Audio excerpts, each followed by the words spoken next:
Assalamualaikum. Today we are starting Science 2 chapter number 1 Heredity and Evolution. So what is meaning of heredity and evolution? First heredity means one generation से दूसरे generation में कोई चीज को पास करना वो heredity कहते हैं उसे।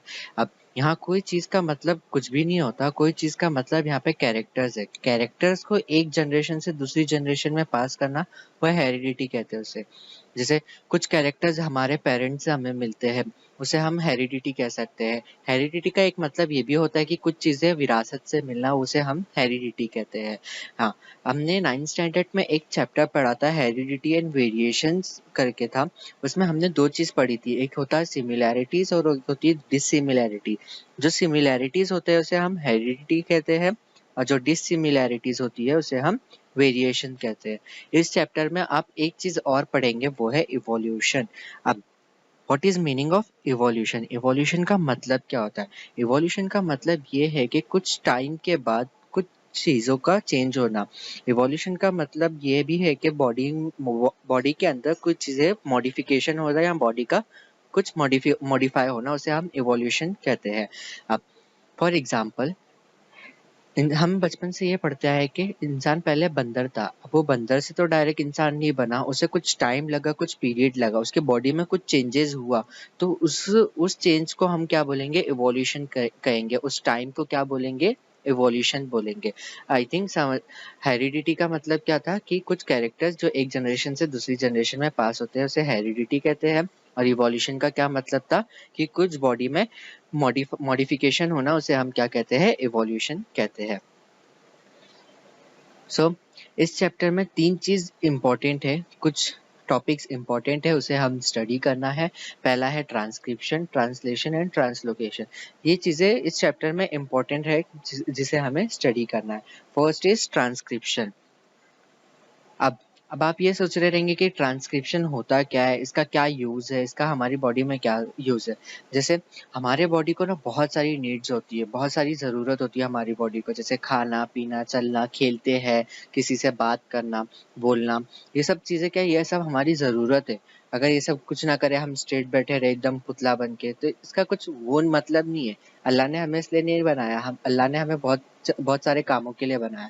अब ट्रांसक्रिप्शन हमारे बॉडी में कैसे होता है? हमें जब जब इतनी सारी चीजें करनी होती है, तो इस चीजें करने के लिए हमें प्रोटीन की जरूरत होती है, बहुत सारी एनर्जी की जरूरत होती है। हाँ, तो ये सब चीजें बनती कहाँ से और हमें मिलती कहाँ से? तो ये सब चीजें बनती है ट्रांसक्रिप्शन से। जो ट्रांसक्रिप्शन रहता है वो क्या करता है? वो एमआरएनए फॉर्म करता है। और जो एमआरएनए रहता है वो क्या फॉर्म करता है? प्रोटीन फॉर्म करता है। जो प्रोटीन होता है तो वो हमारे बॉडी में यूज होता है। अब देखते हैं ट्रांसक्रिप्शन।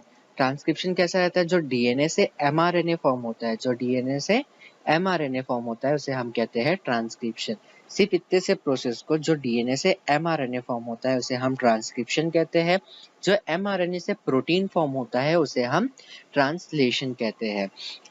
अब यह है डीएनए का स्ट्रक्चर। अब हमने हेरिडिटी का देखे थे कि हेरिडिटी कैसे कहते हैं, किसे कहते हैं। हेरिडिटी से रिलेटेड डीएनए रहता है, डीएनए से रिलेटेड हेरिडिटी है। अब हमारी बॉडी में दो चीज प्रेजेंट होती है, एक होता है डीएनए, दूसरा होता है आरएनए। आरएनए के तीन टाइप होते हैं, एक होता है एमआरएनए, दूसरा होता है टीआरएनए, तीसरा होता है आरएनए। जिसे एमआरएनए को हम कहते हैं मैसेंजर आरएनए, जो मैसेज को पास करता है। टीआरएनए क्या करता है? ट्रांसफर करता है उस मैसेज को। सो ये इधर क्या होता है? जो एमआरएनए रहता है, डीएनए क्या फॉर्म करता है? एमआरएनए को अपना मैसेज पास करता है। जैसे अब डीएनए कैसा रहता है? डीएनए डबल हेलिक्स स्ट्रक्चर रहता है। डीएनए कैसा रहता है? डबल हेलिक्स स्ट्रक्चर रहता है। जब ट्रांसक्रिप्शन होता है तो वो कैसे होता है? डबल हेलिक्स स्ट्रक्चर तो रहता है, पर कैसा रहता है? वो कॉइल्ड रहता है, गोल सा एकदम घूम घूम के कॉइल्ड रहता है। जब उसके अंदर ट्रांसक्रिप्शन होता है तो वो अनकॉइल्ड हो जाता है और वो ओपन हो जाता है। इस तरीके से ये डायग्राम में दिखाया गया है कि एक आर्म उसका ऊपर हो जाता है और एक आर्म उसका नीचे हो जाता है, और बीच से एक लाइन पास होती है, वो एमआरएनए की लाइन रहती है। जो डीएनए के बीच के बॉन्ड्स रहते हैं उसे हम हाइड्रोजन बॉन्ड कहते हैं। जब डीएनए अनकॉइल्ड हो जाता है तो उसके अंदर के बॉन्ड्स भी ब्रेक हो जाते हैं, वो किसी और के साथ फॉर्म करते हैं। अब ये जो हाइड्रोजन बॉन्ड होते हैं हमारे ये बॉन्ड्स के अंदर 4 नाइट्रोजनस बेसिस होते हैं, एडिनाइन, गुआनाइन, साइटोसिन, थाइमिन। जो एडिनाइन रहता है वो थाइमिन के साथ पैर करता है और जो गुआनाइन रहता है वो साइटोसिन के साथ पैरिंग करते हैं, लोग एक दूसरे के साथ पैर करते हैं। अब आप देख रहे रहेंगे कि ये जो ऊपर वाला जो पैर है इसमें ए लिखा है और जो ये नीचे वाला है यहाँ पे टी लिखा है, यानी जो एडिनाइन है वो थाइमिन के साथ पैर कर रहा है और जो गुआनाइन है वो साइटोसिन के साथ पैर करता है। और हाँ, एक चीज याद रखिएगा आप लोग कि जो mRNA रहता है उसमें थाइमिन नहीं होता है, जो mRNA रहता है उसमें थाइमिन नहीं होता है। थाइमिन की जगह क्या होता है, यूरैसिल होता है। थाइमिन की जगह क्या रहता है, यूरैसिल रहता है। जो डीएनए रहता है डीएनए में थाइमिन प्रेजेंट रहेगा, एमआरएनए में थाइमिन नहीं प्रेजेंट रहता है। एमआरएनए में थाइमिन की जगह क्या प्रेजेंट रहता है, यूरैसिल प्रेजेंट रहता है। इसलिए यहाँ पे आप देख सकते हैं कि जो सेकेंड वाला पैर है जो जिसमें एडिनाइन किसके साथ पैर किया है, यूरैसिल के साथ उसने पैर किया है। तो ये था ट्रांसक्रिप्शन। अब ट्रांसक्रिप्शन में बहुत सारी चीजें होती है, जैसे ट्रांसक्रिप्शन हमारा होता कहाँ पे, न्यूक्लियस के अंदर साइटोप्लाज्म रहता है, वहाँ पे वो फॉर्म होता है और वो अपना मैसेज किस मतलब एमआरएनए को तो पास करता है, पर लेकिन वो कैसे पास करेगा, वो कोड्स की मदद से वो पास करता है, जिसे हम कोडॉन्स भी कहते हैं। हाँ, the message contains the codes for amino acids. The codes for each amino acid consist of 3 nucleotides. अब ये न्यूक्लियोटाइड्स क्या होते हैं, अब ये न्यूक्लियोटाइड्स क्या होते हैं, न्यूक्लियोटाइड्स किसको बोलते हैं, जो group of 3 nucleotides are called codon. अब 3 ग्रुप के कोडॉन मतलब किसे कहते हैं, कोडॉन, जिसे हम ट्रिपल कोडॉन भी कहते हैं। ये डायग्राम से आप समझ सकते हैं, ये देखो। अब इसमें कैसा है, इसमें ये जो ब्लू कलर में है ये हमारा डीएनए है, इसे हम डीएनए टेम्पलेट भी कहते हैं। अब इसमें देखो एडिनाइन जो है वो थाइमिन के साथ पैर किया है और जो गुआनाइन है वो साइटोसिन के साथ पैर किया है, इसे हम नाइट्रोजनस बेसिस बोलते हैं। अब डीएनए से क्या फॉर्म हो रहा है, एमआरएनए फॉर्म हो रहा है, उसको हम बोलेंगे ट्रांसक्रिप्शन। डीएनए से एमआरएनए फॉर्म हुआ उसे हम ट्रांसक्रिप्शन कहेंगे। अब एमआरएनए से प्रोटीन फॉर्म होगा तो उसे हम ट्रांसलेशन कहेंगे। अब ये जो रेड कलर की लाइन दिख रही है आपको, ये क्या है, हमारा एमआरएनए है। क्या है ये, हमारा एमआरएनए है। इसमें देखो कोडॉन से यूजीजी, तो ये तीन का ग्रुप मिलके क्या बनाते हैं, हमारा कोडॉन्स बनाते हैं और इसको हम न्यूक्लियोटाइड्स भी कहते हैं। कंसिस्ट ऑफ 3 न्यूक्लियोटाइड, यानी एक क्या होता है, हमारा न्यूक्लियोटाइड्स होता है। जब 3 न्यूक्लियोटाइड्स बनते हैं तो क्या होता है, कोडॉन्स बनता है और उसे हम क्या कहते हैं, ट्रिपल कोडॉन्स भी कहते हैं। उसे क्या कहते हैं हम, ट्रिपल कोडॉन्स भी कहते हैं। और ये जो प्रोसेस होता है, डीएनए से एमआरएनए बनता है, एमआरएनए से प्रोटीन बनता है। अगर ये पूरे प्रोसेस को मुझे एक नाम देना होता है तो उसे मैं क्या बोलूंगा, सेंट्रल डोग्मा। कि अगर आपसे कोई पूछता है कि व्हाट इज सेंट्रल डोग्मा, तो आप ये कह सकते हैं कि जो प्रोसेस जो मतलब जिसमें ट्रांसक्रिप्शन होता है और ट्रांसलेशन होता है, डीएनए से एमआरएनए फॉर्म होता है और एमआरएनए से प्रोटीन फॉर्म होता है, उसे हम क्या कहते हैं, ट्रांसक्रिप्शन। ये था सिर्फ ट्रांसक्रिप्शन। अब आगे का प्रोसेस है कौन करता है, आगे का प्रोसेस ट्रांसलेशन करेगा। ट्रांसक्रिप्शन का काम क्या था, सिर्फ मैसेज बनाना, डीएनए का मैसेज मतलब पिकअप करना, कि मतलब डीएनए अपना मैसेज किसको पास करता है, एमआरएनए को पास करेगा। अब एमआरएनए प्रोटीन कैसे फॉर्म करता है, तो वो ट्रांसक्रिप्शन का काम होता है। ट्रांसक्रिप्शन, जैसे हमने देखे थे कि डीएनए से एमआरएनए फॉर्म होता है, एमआरएनए से प्रोटीन फॉर्म होता है। अब डीएनए से एमआरएनए फॉर्म होता है तो उसे हम ट्रांसक्रिप्शन कहते हैं। अब एमआरएनए से फॉर्म होगा प्रोटीन तो उसे हम कहेंगे ट्रांसलेशन। एमआरएनए से क्या फॉर्म होगा, प्रोटीन फॉर्म होगा, उसे ट्रांसलेशन कहेंगे। अब as per the message on mRNA, amino acids are supplied by the tRNA for the purpose. tRNA has anticodon having complementary sequence to the codons on mRNA. It's called as translation. अब यहाँ पे anticodon का मतलब क्या होता है, codons का मतलब तो आप जानते हैं, कोडॉन्स किसे कहते हैं, AUGGG से हम क्या कहते हैं, कोडॉन्स कहते हैं।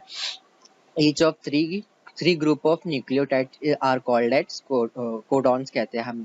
अब इन कोडॉन्स के पास क्या होती है, इंफॉर्मेशंस होती है। अब एंटी कोडॉन किसे कहते हैं, जैसे मेरे पास एमआरएनए के पास क्या था, 3 था, UGG करके था। अब इसका ऑपोजिट, यू का ऑपोजिट क्या रहेगा, ए रहेगा, जी का ऑपोजिट क्या रहेगा, सी रहेगा। तो ये जो ऑपोजिट रहते हैं ना, इसको क्या बोलेंगे, anti codon. Codons means state जो सीधा रहता है, और एंटी कोडॉन्स मीन्स उसका ऑपोजिट, उसे हम क्या कहेंगे, एंटी कोडॉन्स कहते हैं। देखिए transcription, each mRNA is made up of thousands of triple codon. mRNA जो भी mRNA बनते हैं, each mRNA is made up of thousands of triple codon, यानी उसके अंदर कितने थाउजेंड्स ऑफ ट्रिपल कोडॉन्स होते हैं, यानी उसके पास बहुत सारे मैसेजेस होते हैं।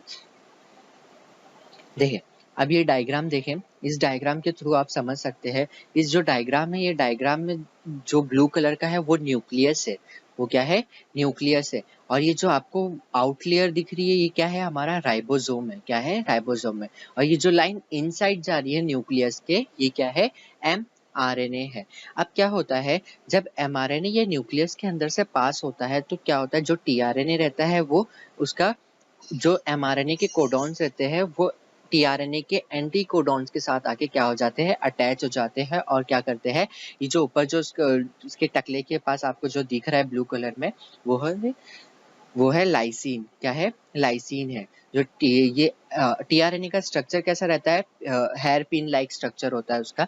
जो इसके सर के पास देख रहे हैं आप, जो इसके ऊपर का हिस्सा दिख रहा है, जो छोटा सी बॉल लाइक स्ट्रक्चर है, वो क्या है, लाइसिन है। लाइसिन को हम अमाइनो एसिड्स भी कहते हैं, लाइसिन को क्या कहते हैं हम, amino acid.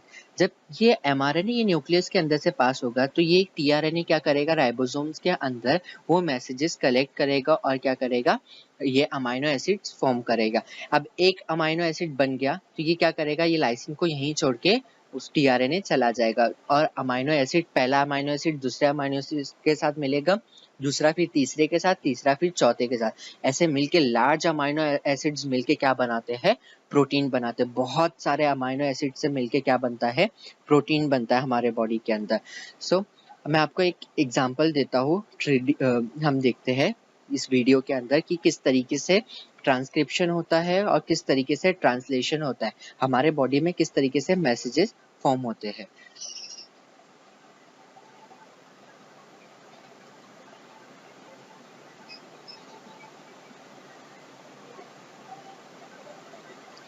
DNA to protein, अब यहाँ से क्या हो रहा है, डीएनए से प्रोटीन फॉर्म होगा। ये हमारा सेल होता है, हमारे बॉडी के अंदर का ये एक सेल है। अब इस सेल के अंदर क्या होता है, न्यूक्लियस। सेल के अंदर जाहिर सी बात है न्यूक्लियस तो होता ही है। न्यूक्लियस के अंदर क्या प्रेजेंट रहता है, हमारे क्रोमोसोम्स प्रेजेंट रहते हैं, ये क्रोमोसोम्स है। न्यूक्लियस के अंदर क्रोमोसोम्स प्रेजेंट होते हैं। अब ये क्रोमोसोम्स के अंदर क्या रहता है, हमारा डीएनए प्रेजेंट रहता है, क्या रहता है, डीएनए प्रेजेंट रहता है। अब डीएनए ये कैसा है, कॉइल्ड है। डीएनए क्या है, जीन जो है हमारा क्या है, कॉइल्ड है। अभी क्या हो जाएगा, अनकॉइल्ड हो जाएगा जब इसमें एमआरएनए का प्रोसेस होगा।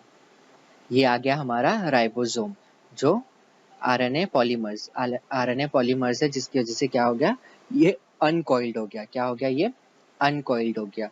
अब देखो थाइमिन के साथ क्या आ गया है, एडिनाइन आ गया है। अब ये क्या हो रहा है, ये जो कोडॉन से ये एंटी कोडॉन के साथ क्या हो रहे हैं, मिल गए। अभी क्या हो रहा है, ये अलग से क्या हो रहा है, ये एमआरएनए मैसेज फॉर्म हो रहा है, मैसेंजर आरएनए, यानी ये क्या हो गया, हमारा एमआरएनए फॉर्म हो चुका है। अभी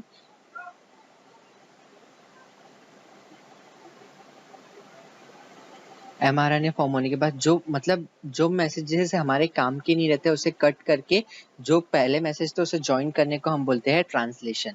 अब एमआरएनए न्यूक्लियस के अंदर होता है, अब ये मैसेज न्यूक्लियस के बाहर निकलने के बाद जाता है टीआरएनए के पास। याद रखना, एमआरएनए न्यूक्लियस के अंदर होता है और टीआरएनए और आरआरएनए न्यूक्लियस के बाहर होता है। ये हमारा राइबोसोम है, ये मैसेंजर आरएनए, ये टीआरएनए। टीआरएनए के जो सर पे है वो उसे लाइसिन कहते हैं। क्या कहते हैं उसे, लाइसिन। लाइसिन मैं बताया, लाइसिन को अमाइनो एसिड्स भी कहते हैं। अब इसके पास देखो तीन न्यूक्लियोटाइड्स है, क्या है, तीन न्यूक्लियोटाइड्स है, यूसीए, यूसीए, तीन कोडॉन्स है। अब देखो ये कोडॉन्स उसके एंटी कोडॉन्स के साथ ज्वाइंट हो रहे, एंड अमाइनो एसिड्स ऊपर फॉर्म हो रहे। एक अमाइनो एसिड दूसरे अमाइनो एसिड्स के साथ मिलेगा, दूसरा तीसरे के साथ, तीसरा चौथे के साथ। इस तरीके से जो मैसेज रहते हैं वो पूरी तरीके से रीड होते हैं, और जो टीआरएनए रहता है वो बाहर बाहर आ जाता है। जब एक बार ये मैसेज रीड हो गया, एक बार जब प्रोटीन फॉर्म हो जाता है तो उसके बाद एमआरएनए का कुछ यूज नहीं रहता है, वो डिलीट हो जाता है हमारे बॉडी के अंदर से। जैसे हमारे फोन में कुछ मैसेजेस आते हैं तो हम क्या करते हैं, उसे रीड करने के बाद उसे हम डिलीट कर देते हैं। उसी तरीके से ये हमारे बॉडी के अंदर भी क्या हो जाता है, रीड मतलब पूरा फॉर्म होने के बाद क्या हो जाता है, वो डिलीट हो जाता है। सो आगे का सेशन हम नेक्स्ट लेक्चर में कंडक्ट करेंगे। थैंक